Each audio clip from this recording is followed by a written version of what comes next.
he knows, like, as soon as I take off his collar, he gets excited because he gets a treat to go in his crate. So, and then he walks up to the crate. He doesn't go in, but he'll walk up to it. Yeah. So that's good. That is good. Yeah. So we had my boyfriend's sister come on Friday to let him out. Mm-hmm. And so you guys remember Bear? He made like first special guest appearance on the podcast. Yeah. He's a Pomeranian. He's 11 years old. Anyway, she came over to let Ralph out, and she never crated Bear. Yeah. So she walked up to the crate and thought it was sad to see him in there. Oh. Yeah. Mm-hmm. Said she could not put him back in there. So she asked if she could take him home. So Ralph had a little trip to my boyfriend's sister's house.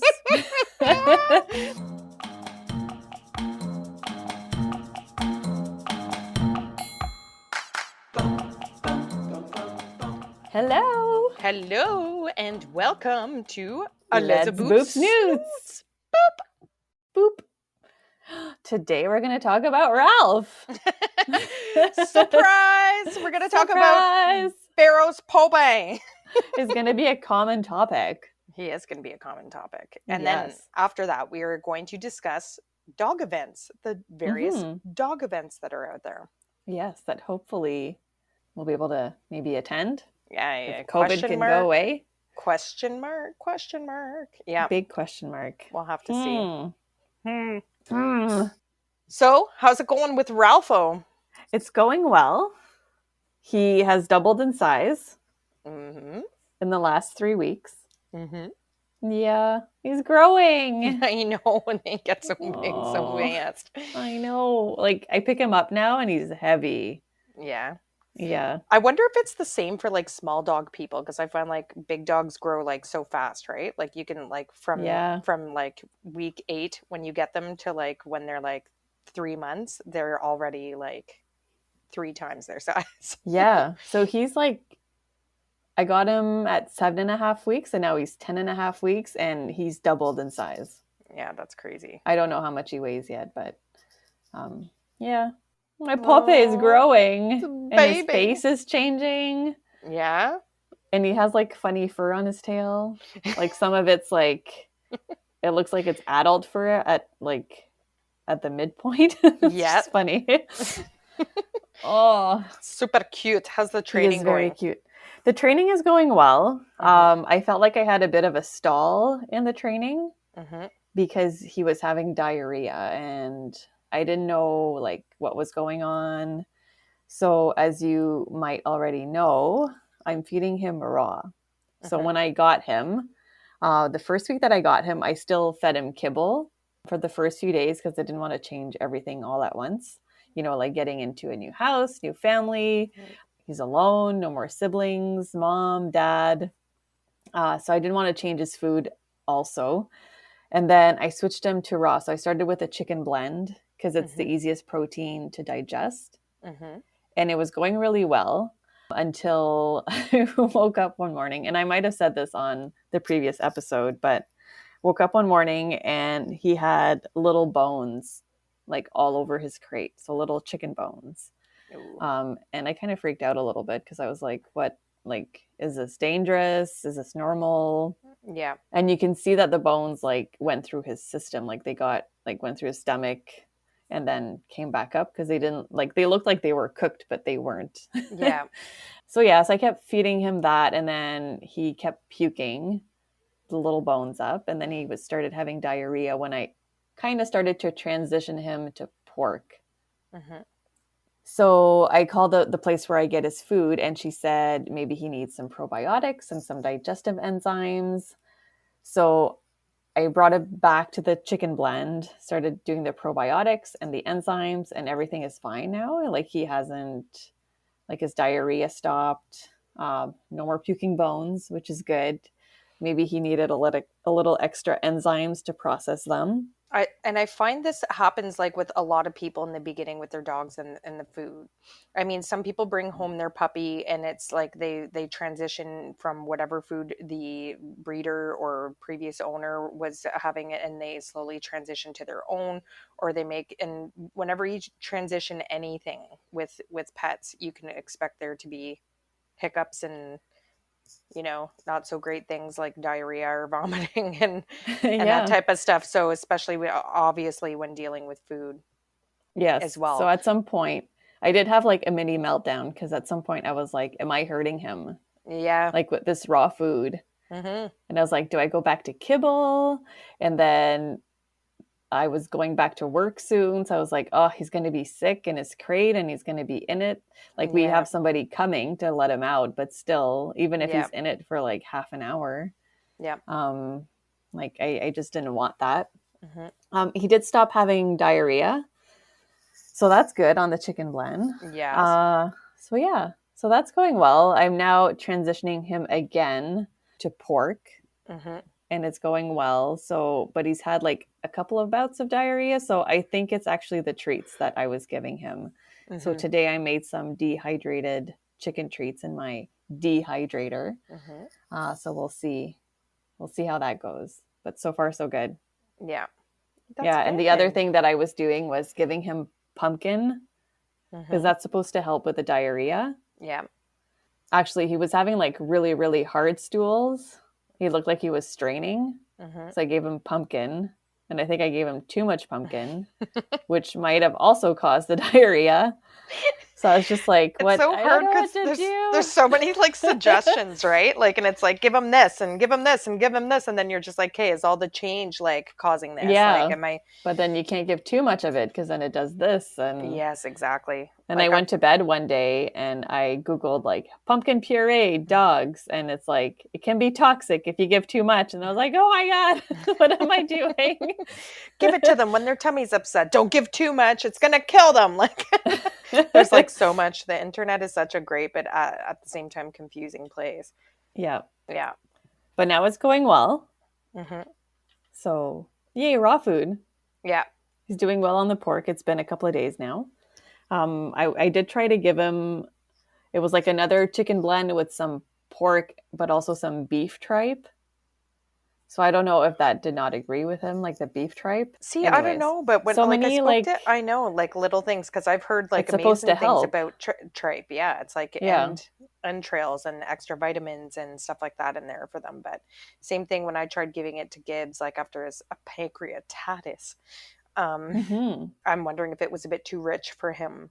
Yeah. And doing so until you figure out what's going, you just wish that you had like, x-ray eyes and a blood lab in your house to figure out what's going on. To figure it out, yeah. Unfortunately, you have to pay hundreds of dollars to the experts for that. But yeah. And then it's kind of like I want to give him blended vegetables, like greens and berries and all that. But then it's just like I want to add one thing at a time. Mm-hmm. So it's hard because I don't want him to be like deficient in something, in vitamins. So we're getting there. So it kind of stalled the training because I wasn't giving any treats. And I found like using a toy, like too distracting. Yeah. Yeah. It's like regaining focus was like too hard. Yeah. But hopefully with the dehydrated chicken treats, it's going to help. Cut them up super small so that you're using like less in case he is like reacting to it for whatever reason. Yes. Yeah. Tiny so he's had a few pieces today and then that's it. Oh, like just good. On his walk. Yeah. Yeah, that's good. And so what kind of exercises have you been doing with him for the training? For the training? So we're trying to do just like the simple commands like sit, down, paw. So he's got sit, just not getting down. Yeah. And then I kind of stopped because I couldn't give him any more treats. Yeah. The no jumping on the counter. So I'm tying up the leash to like the doorknob, the slip lead that me and Heidi went to the pet store to get, which we'll talk about in a few minutes. So just like sitting while I'm prepping his food because he likes to jump to see on the counter. So that's going okay. I felt like it was better today. It's nice to see it's kind of like you work on something and you feel like you're not getting anywhere.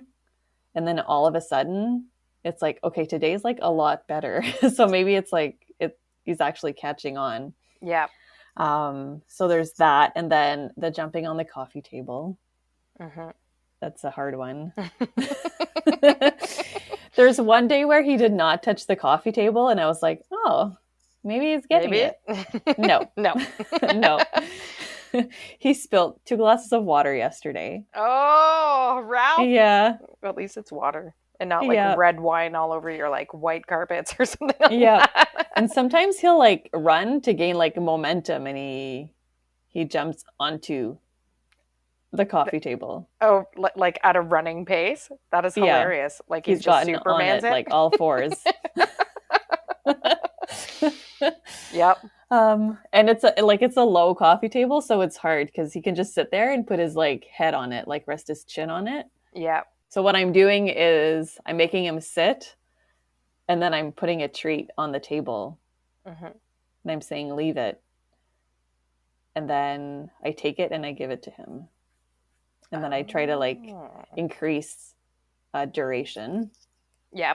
So I don't know. I don't know if I'm doing this right, but I think that's probably a good exercise. I think there's like lots of different things, like what I'm learning, and especially like listening to a lot of the Q&As with some of them. Like I listened to one with Jeff Gellman again this weekend. It's interesting because as I mentioned on previous episodes, a lot of our colleagues are getting puppies, and it's funny because I go to work and they're like, Heidi, I need to ask you a dog question. I'm like, yep, no problem.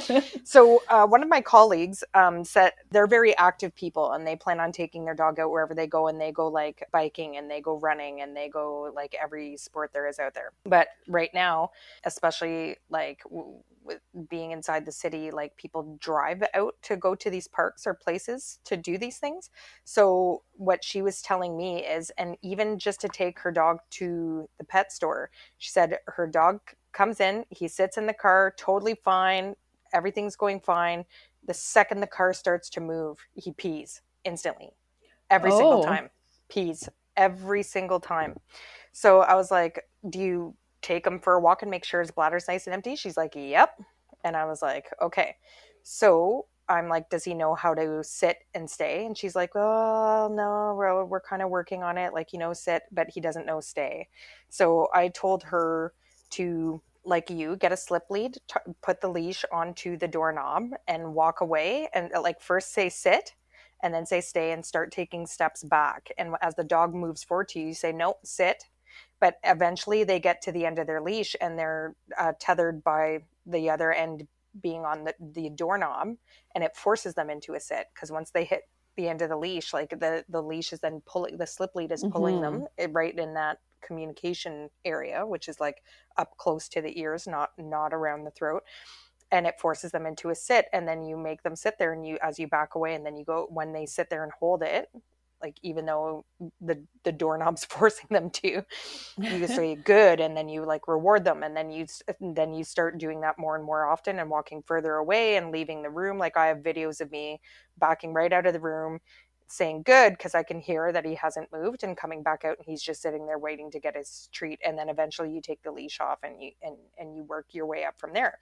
So this weekend I was sitting on the couch, and a notification went up on my phone that a Q&A was starting with Jeff Gellman. So I was like, I'm gonna tune in and see what's going on with Jeff. So there weren't too many people. Like it was like, ask your question, and I think I mentioned on one episode, it's like you can pay money to have your like question like jumped further up the line, and it shows you who like the top fans are, and like how much they're paying for a question or whatever. But there weren't that many people on, and I don't know if, like, I know he's in the States, and God knows what it was like wherever he was, but it was a beautiful day where we were, and everybody's outside. It's like spring, right? Like everybody's, anyways, there wasn't too many questions, so I decided to ask, because I was curious to see what he would do about that. So I just said, hey Jeff, like, love you guys, huge fan, got a question for you. New puppy, is very good in the car, can sit, is totally fine. As soon as the car moves into motion, the puppy pees every single time, even if the bladder has been emptied prior to getting into the car. And Jeff said, sit stay, do a sit stay. And I was like, yeah. So he's like, I would go. start with that. I would start with putting him in the crate and practicing your sit stays and then go from there and see where that gets you. And again, it's because like if you let the dog in and there's no command or they're not focusing on anything, it's just like, oh my God, the dog is moving. Like, oh my God, I'm going to pee. Like they get excitable. Whereas if you're giving them a command for them to focus on, now they're focusing, oh, she wants me to sit stay. So I'm not even thinking about peeing because I'm focused on what she's telling me to do. So that was my reasoning behind it. Jeff didn't really give me a reason. He just said, start with a sit stay and work from there. And, but yeah, no, it was good. It was funny because I was playing the Q&A and my husband was in the kitchen. And he was like, what are you listening to? This guy sounds like a real character. And I was like, yes. He's the Don Cherry, the Don Cherry of like dog trainers. But anyways, so there's lots of different ways to address a behavior that's going on with a dog. And again, like you have to figure out what's going to work with them. So having like a bunch of different tips and tricks like under your belt and just trying to get behind like what can I do to maintain their focus? What can I do to, decrease like basically reactivity and that type of stuff? And how can I work that up to a place where we understand each other and our relationship is going well? Yeah. And then you got to keep practicing it forever. Yes. Forever. Yes, because they're going to test you. Yes, exactly. They will. Mm-hmm. So yeah, so that's what I've been doing. And then Leave It. So we're working on Leave It with this food bowl. So that's going pretty well. We actually timed this evening, like how long he would wait. So my release word is free. So we timed how long he would wait without me saying it to actually go for it. Nice. So he's like 10.5 weeks. So 16 seconds. That's pretty good. That's pretty good. Yeah. So, and then I took the bowl away and I said, nope, sit. And then he sat again. And then I put it down and then free. Nice. But yeah, 16 seconds. I watched another video at some point during the week, and it was of Jeff Gellman working with a dog that was super guarding his food. So it was this like shepherd mix of some kind or whatever. And so he has a video of this dog that comes in. He would growl at other dogs. He was biting people and stuff like this. And he it took like one afternoon or whatever. And then he shows the video of him and the word that he used for it, so he brought the bowl of food. He sat it down like on front of him. He like taught the dog to wait for it. But also then once he gives the dog the release word and the dog starts eating, he taught him like the stop command, which for him was out.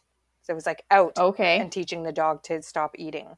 So I found like that interesting too. Out was like the word that the show that we watched there. Yes, that Joss used on what is it? Canine intervention or whatever in the German training for the security dogs. So when they attack somebody, you say out, and that makes them release. So I found that interesting because my dogs will sit and wait forever for their food. I don't usually make Gibbon wait longer than 30 seconds because like Niagara Falls is coming out of his mouth. Oh my God, yes. I used to do that to Wiggum and I was like, no, just go, take it. Yeah, I'm like, okay. And they go and get their food. And then I get the mop out and have to clean up the floor because there's like literally like big puddles of Gibbs drool. Goobs. Gibbons. Gibber goobs. It hasn't taken Ralph very long to know when it's like dinner time. Like he'll walk up into the kitchen and like sit. Yeah. Around like dinner time. And, that is so cute. I love it. Yeah. Look, I'm sitting over here. I'm being a good boy. This means food, right? If I sit like this, real pretty, then that means you go to the fridge and fill my bowl with food. Right? With that raw stuff. Yeah. That's also like gooey. Ugh. Sometimes if we like lose track of the time, Becky just does this like ever so slightest little whine. So you'll be sitting there, like I'll be sitting there after work and I'm like, you're like tired or you're like thinking what you're going to make for dinner. You're just doing the like after work unwind. Do you know what I mean? And all of a sudden all you hear is this.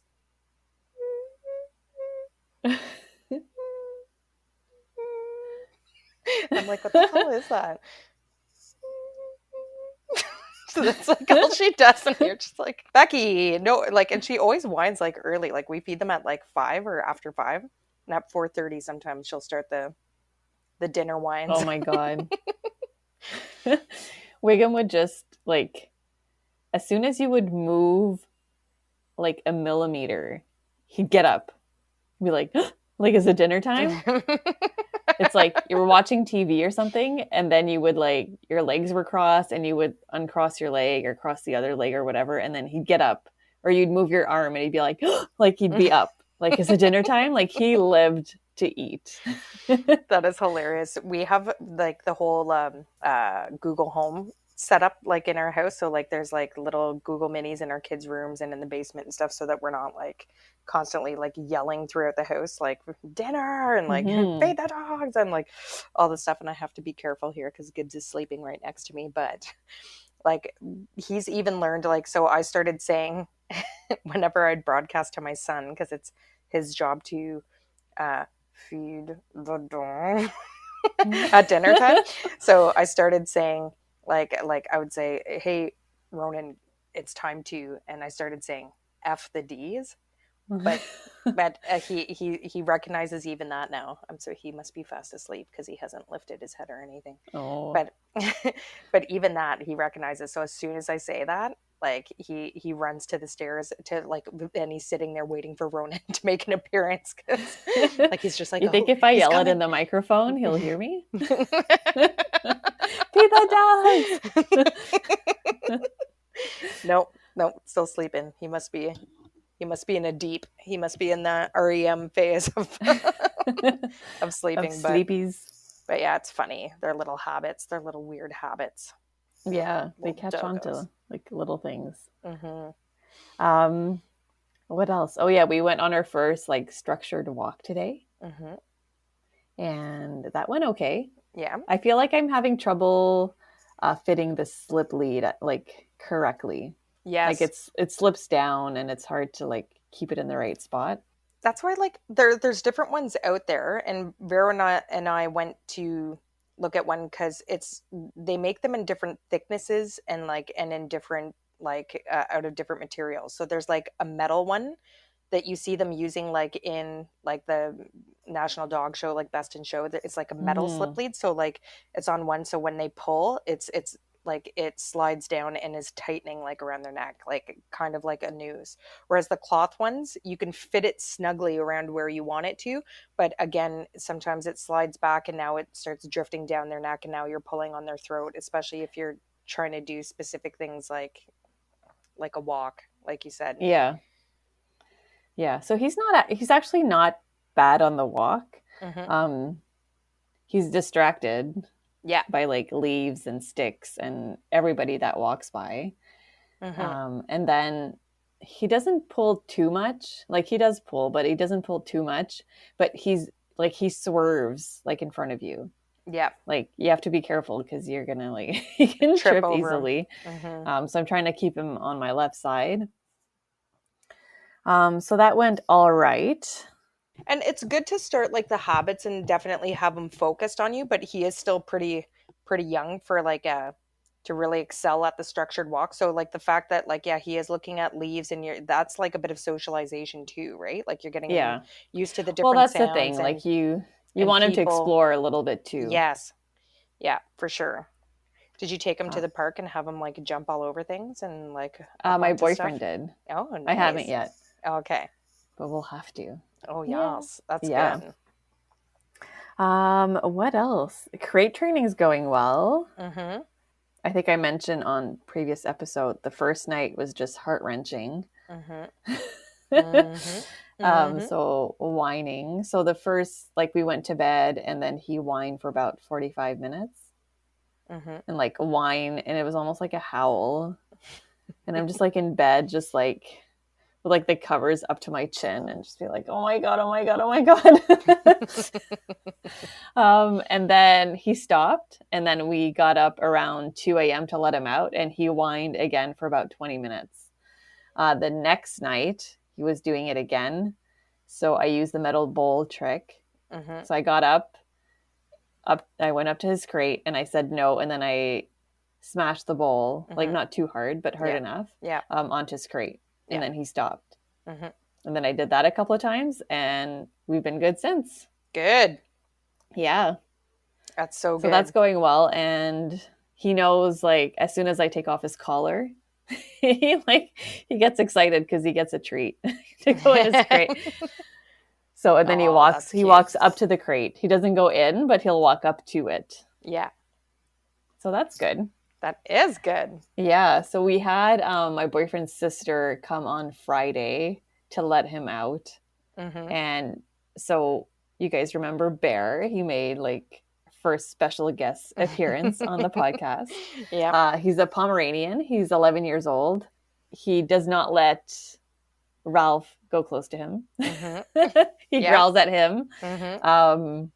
But anyway, she came over to let Ralph out, and she never crated Bear. Yeah. So she walked up to the crate and thought it was sad to see him in there. Oh. Yeah. So she could not put him back in there. So she asked if she could take him home. So Ralph had a little trip to my boyfriend's sister's house with Bear. She did send a picture of them walking together. Yeah. Like far apart, but still walking together. This is hilarious. Sorry. Yeah. And yeah, she kept him for the afternoon. Oh my God, that is so funny. He was pooped. She said like he did not stop while he was there, but then when he got back, he was just so pooped. Like he just fell asleep. Yeah. It's like, thank you. Yeah. So some people think it's cruel. It's not though. The crate training. No, it keeps them safe. Yeah. I can't imagine having Ralph loose. No. Like, I guess I could get him like a bigger, like gated area. But still, like if you're not there and he gets like, well, yeah, exactly. What if he chews his way out of like the playpen? And then what is he going to get into in your house? What is he going to eat? What is he going to choke on? Yeah. Yeah. It's a safety thing, like big time. Yep. It's a safety and a sanity thing. Yeah. Because I know that he's safe. Yeah. While I'm at work. Exactly. One thing I did before I went back to work was unplug my PetCube camera. For sanity reasons. Also for sanity reasons. I just imagine myself looking and seeing him whine and like jumping in the crate. Yeah. I just don't want to know. Yep. And we have our person that comes and lets him out, sends me pictures, tells me Ralph is doing good. He ate all his food. He peed and pooped, and like that's all I want. That's all I want to know. Yeah. Maybe like in a few weeks I'll have a look, but yeah. Yeah. Not right now. No. No. Too soon. So going back to work was okay. I'm at work and I'm like, I wish I could be home. But he's a busybody, so it was kind of nice having that like time. I'm not gonna lie, it was kind of nice having like some time away. Yes. My hands were very thankful. From all the puppy chew. All the puppy chews. So the biting is still going on. Yeah. As expected, which is normal. Yep. But it's hard. Like he'll bite hard sometimes. Oof, yeah. Ralphie. I know. Sometimes he's playing with his toy and then all of a sudden he'll like bite your foot. And it's like he's attacking you. You're like, no. And then you like pull him away and then he'll come right at you and like go for your leg. And it's just like, oh my God. All the puppy times. Yeah. So I take him and I'm like, no. And I put him in a sit. I wait till he calms down and then I walk away. I'm like, good boy. And then I walk away. Yeah. Until he's like, and then he follows me. Like, where are you going? Hey, come back. We were just having so much fun. Why'd you leave? Yeah. Yep. Or he'll bite me and then I'll go like, ouch. Yeah. And then if he stops, I say good boy, but usually like he'll just get fired up and bite even more. So I have to like. It's so hard because if you make like a high pitched sound, that's sort of like it like draws more attention or it gets them more excited. Like whenever like you're doing recall, it's always like, come on, come on, come on, come on, Yeah, that's true. And then when they're bad, it's like, no. Yeah. And if you push them away, it becomes kind of like a game. Game. Yeah, exactly. So they'll come right back at you. Yeah. Even harder. Yeah. I was watching a video on how to deal with puppy biting. And the trainer in the video said you kind of like have to let them, so when they're biting your hand, not to like retract your hand, leave it there. And he's like, don't yelp like a puppy, you're an adult. Yeah. Just go like, ouch, ouch, ouch, ouch, ouch, ouch, and then until they stop. And then when they stop, like, good boy, you give him praise. Yeah. And I've tried that and it just doesn't work. He just doesn't stop. He just bites harder. Yeah. So we'll get there. Yeah, it's tough. Like I can remember going through like a little period where I was like, "Oh my God, stop biting!" Like it, like, and I would always just go like, I would go no, and the uncomfortable feeling, and then I would take a toy close by, and I would sometimes you don't have one, so I'd be like, "Hey, pass me that toy, pass me that toy," and then I'd put the toy in his mouth and go, "Good, good, good boy," and then they try go right back to your hand, and I would just keep doing that for. Yeah, I do that too, but he doesn't stop. I know. It's like you do the like pinch the inside of the mouth, like the bottom. Yeah. And I'll do that and it looks uncomfortable. Yeah. And then as soon as I let go, he's just like right back at me. I know. And I do the same, like I'll put a toy in his mouth. But yeah, you can see him like trying to avoid the toy and get your hand. Yes, I know. It's like, no, why? Yeah. I'm trying to think of what else. Maybe I might look at some videos for that because I know like some puppies are definitely more bitey than others. Well, what do you think? Should we move on to these different doggy events? Yes. Yes. Yeah. Do you want me to go first? Sure. So we tried looking up different doggy events, and I know there's a bunch that I've heard of before in the past, but of course, due to the current pandemic situation, we can talk about what these events would normally do, but it's sort of up in the air as to whether they'll be actually running or not. So one of the first ones first two that I'll sort of mention, because they're two little short, quick ones, and that I know that I've attended one of them before. But anyways, there's one that's called Wienerfest, and it's for Dachshunds, a Wiener dogs. My sister went to this once because she has a little wiener dog named Pogo. And she said it was just like your typical festival. Like, so they had like different games, races. They had a costume like contest. They had a wiener diving contest where they put like hot dogs and they had to like go underwater and get them and stuff like that. They have like different activities, but they also had a bunch of different like services for like stuff pertaining to wiener dogs. So like wiener dogs, because they're like this long body, I guess sometimes have back problems. So there was like a stand that sold like back braces for wiener dogs and different stuff like that, and like tiny little like different costume things. Like it's just like any event that you go to, there's like veterinarians there's like a pet insurance booth, there's like service booths where you can get like nails done and stuff like that, and then there's like fun games and stuff like that for you to play or participate in. So there's that one, which again is not like, they're posting one for June 26, 2021, and it's in Woodstock, Ontario. So it'll be interesting to see if that goes on or not. I don't know what the deal is with outdoor stuff, but it'll be interesting to see if that happens. Yeah. And I guess it depends on what zone you're in and that sort of thing. The other one I've been to before, and it's called the Wiggle Waggle-thon. And it's here in Ottawa and run by our local Humane Society. And it's sort of like it's just like a walk that you do and you raise money for the Humane Society. So you get different sponsors. You need a certain amount. I don't think it's very much to like enter. And then you walk from like one place in the city, and it's just this massive parade of people like and their dogs, like walking their dogs. And then where the walk ends, then there's like fun stuff going on and different vendors and different like little samples of things and like different dog food kiosks and same thing like nail cut and that type of stuff. I don't think there's as many like activities like, like a race or anything like that, because you just did this big long walk. But anyways, it's pretty fun and it's a good fundraiser for our local Humane Society. Yeah. What you got? What I got, so I've got two very similar ones. One that I would love to attend this year if it happens. So it's called the National Pet Industry Trade Show. So there's one in Calgary in April this year. I don't know if it's going to take place because, again, the pandemic. But the one near us in Mississauga is in September. Oh. And it's 2 days. And I think it's about 6-7 hours a day. Oh, yeah.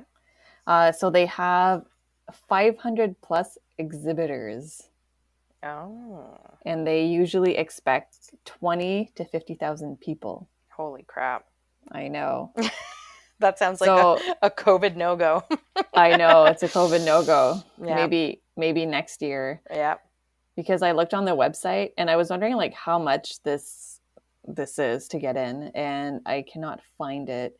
And they also have like a schedule of events and floor plan online, which you can't access right now, which is too bad.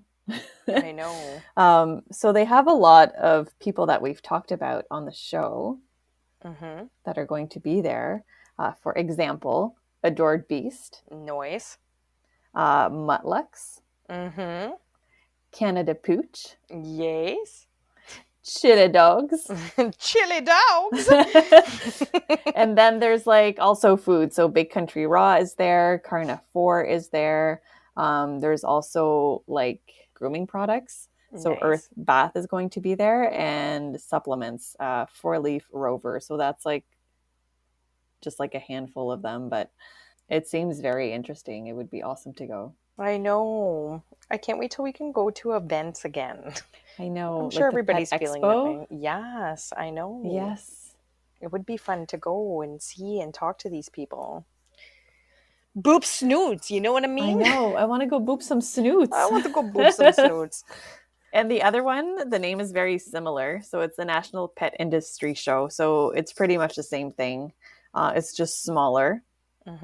And I don't see a date for this year, but it looks like it's going to be in Richmond, BC in April in 2022. Oh. Which is a little far. Yeah, that is a little far from us. Yeah. For sure. There's a Sorry, did you have it? No, that's it. There was a couple more that I found, and I've just forgot to mention when I looked on the Humane Society page, because I was curious about whether Wiggle Waggleton was going to happen this year, and it's not. Everything's postponed until like further notice, and I think people are just all playing it cool and trying not to make decisions until it gets closer to the time. The one thing that the Humane Society is doing is hosting like online events, like and you through the Humane Society can host your own online event if there's something that you want to talk about or do with people or that type of thing. So you can put an application to host your own online event through the Humane Society, which I thought was really cool. That's cool. That is pretty cool. Yeah. See, I would love to do like a howl-a-thon and get people online and see who's got the best howl. Ooh. I always do that with my dogs because I could never, like, my dogs are one of those dogs that have like only howled like a handful of times in their lives. Like this one time we had a teenager staying with us, and she sent me a video clip and she said, I came home to this and it was Becky and Scraps and they were like full on howl mode. And I was like, are you joking? She's like, no. She's like, this is Becky and Scraps. And they were both like literally like, oh, how like come? So like, I don't know. It was like a sunny spring afternoon. Like what were they howling at? I don't know. But anyways, it would be fun to do something like that. But I don't have good howlers to host an event like that. Yeah. I tried to teach them how to howl. And there's this like YouTube video called Guaranteed to Make Your Dog Howl. Yes. Yeah. And it's like I tried it with Wiggum and I'm like, this is not even gonna work with Wiggum, and it worked. I know. Wiggum howled. And my dogs didn't. They do the tilty head and the ears up, but they don't howl. Or they might like whine. Becky whines like a little bit, but no howls. And I've got like hound dogs. I know. I got broken hounds.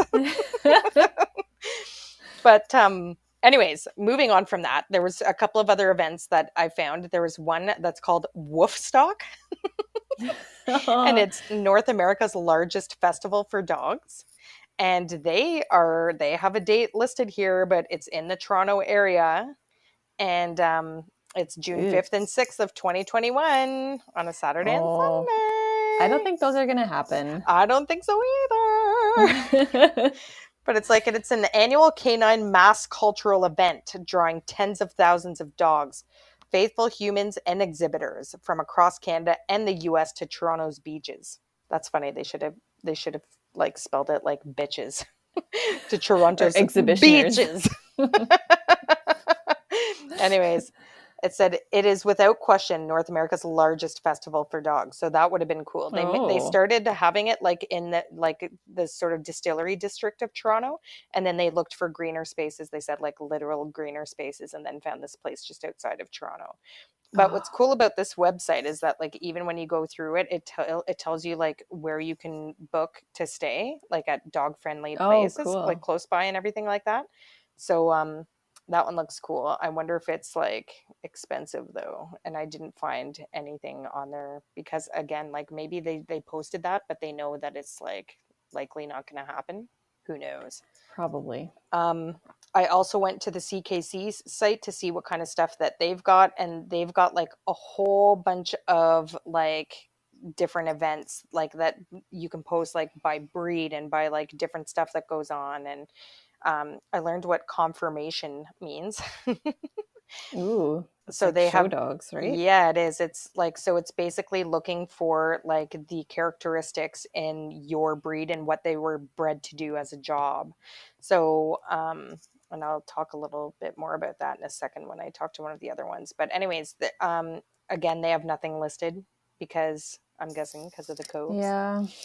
So, no events right now.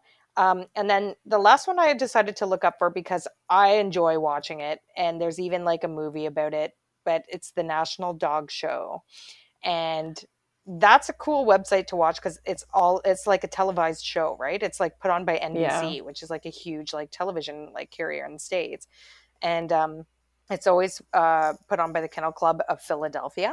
And it's called the National Dog Show. And you always want to know who wins Best in Show every year. And for 2020, the Best in Show winner was a deerhound, an Irish deerhound. So it basically looks like an Irish wolfhound, like a variation of. Oh, yes. And so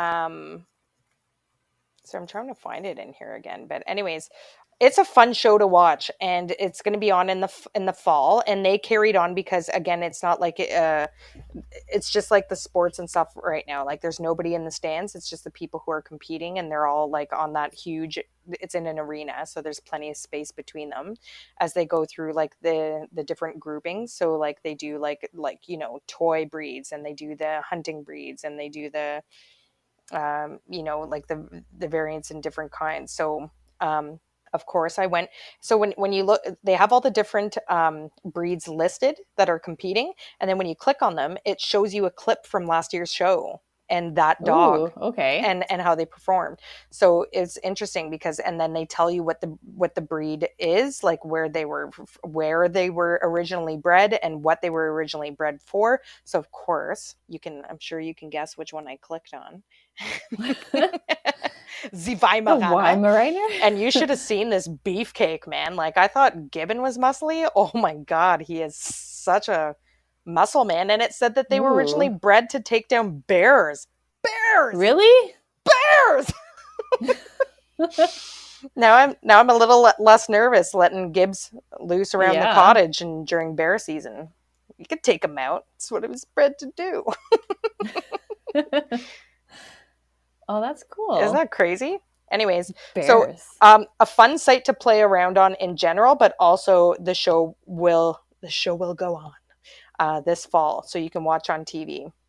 But it shows that's like when, for people who have even seen like a clip of like the dog show before, it's like where they stand them and they're standing all proper and they feel for like their muscles. They look at their teeth, they like feel down their legs and like all there to see. And then like, I don't understand where they get these judges from and who are they to decide like who's the biggest beefcake, according to breed standard. Yeah. Like, how many Weimaraners have you like laid hands on? You know what I mean? That's true. Like, I'm curious to know more about that process, but yeah. Anyway, so fun thing to watch out for. And I think a good place to start if you're looking for events, and especially if like COVID is allowing for more outdoor stuff, is to like look at your local Humane Society, because they sort of know what's what and what's going on.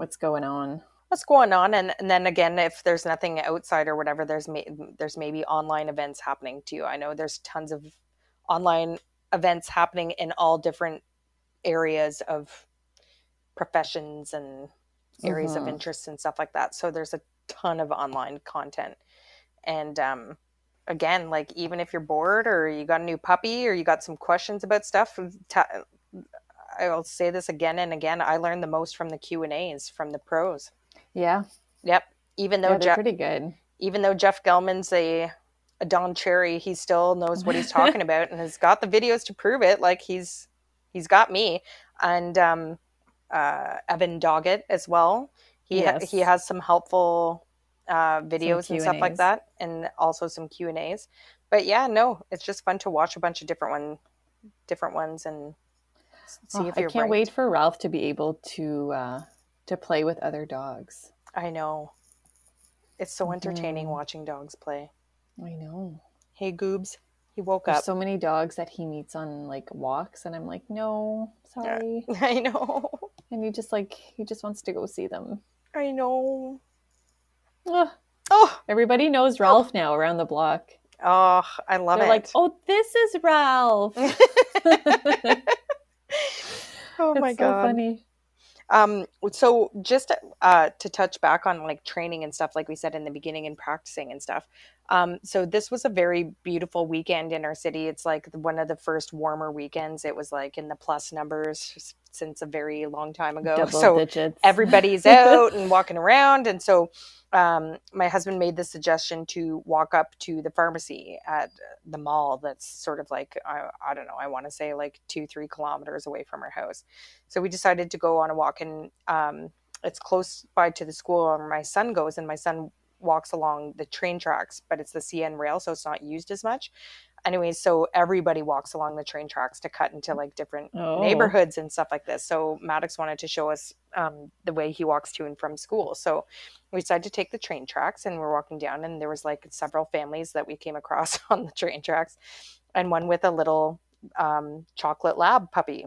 Oh my God. So Gibbon went up and had a sniff, and they had a good sniff. And then I had Becky with me, and I said, oh, sorry, she's a bit older and isn't a fan of the youngins. And they're like, hey, we don't blame her. Neither am I. Like they had a good laugh and everything like that. But anyways, our dogs are used to going to the cottage. They're used to going to the park across the street. They're used to going to the dog park, like Bruce Pitt and stuff like that.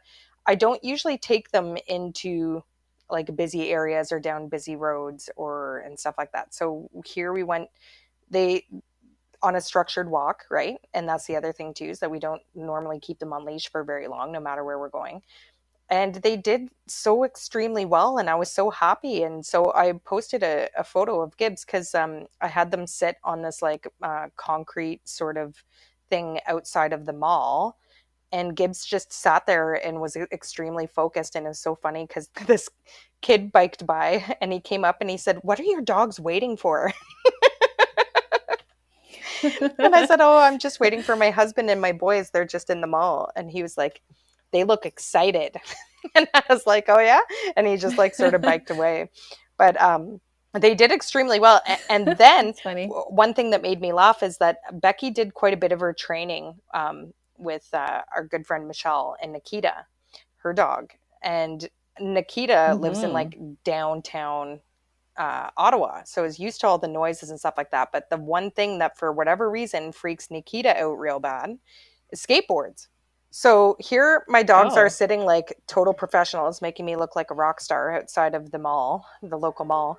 And then did you hear that noise? That was Gibbon yawning. He was like, oh. Anyways, and all of a sudden Becky just like barked like crazy, and I was like, what the heck? And it's because a dude was going by on a skateboard, and I was like, did you get that from Nikita? Who What do you think you are barking at skateboards? Oh, that's hey? funny. What are you barking at? Hey? Woof? Anyways, sorry. Woof. Woofer. So I found that interesting. Woof. They pick up little behaviors from one another, I find. And that's like a good example of it because like I don't know if it's just coincidence because I don't know how many skateboards my dogs have ever seen. But Nikita was like, Becky, these things are see scary. These things? When one comes by, you must bork immediately to alert the humans of the scary, rolly, noisy thing. But yeah, and then so this kid went into the mall and on a skateboard and then came back out again and again, like and I watched because I saw him coming and I was like focusing on her and making her focus on me, and she still was a little reactive. Like she was like, and I was like, nope. No. But you have to get a skateboard. Time to get a skateboard. Yeah, Ralph's not so bad so far. Like he's hesitant sometimes. Yeah. To go see some stuff, but Yals. Like the green bin, he was scared of the green bin when I brought it out. Yeah. So I just kind of left it in the middle of the driveway and I let him sniff it. Yep. Scared of his shadow. What else was there? I think that's pretty much it. Oh yeah, the step ladder. Oh yes. Yeah. So it's like a 2-step ladder. Yep. We had to bring it out because I went to pull the curtains open and I pulled the pole off the wall. So the pole fell and that scared him. that would scare me though. So we got the stepping stool out and he was scared of it. So we just kind of like left it in the middle of the room. Oh yeah. My God. And then he got used to it. Yep.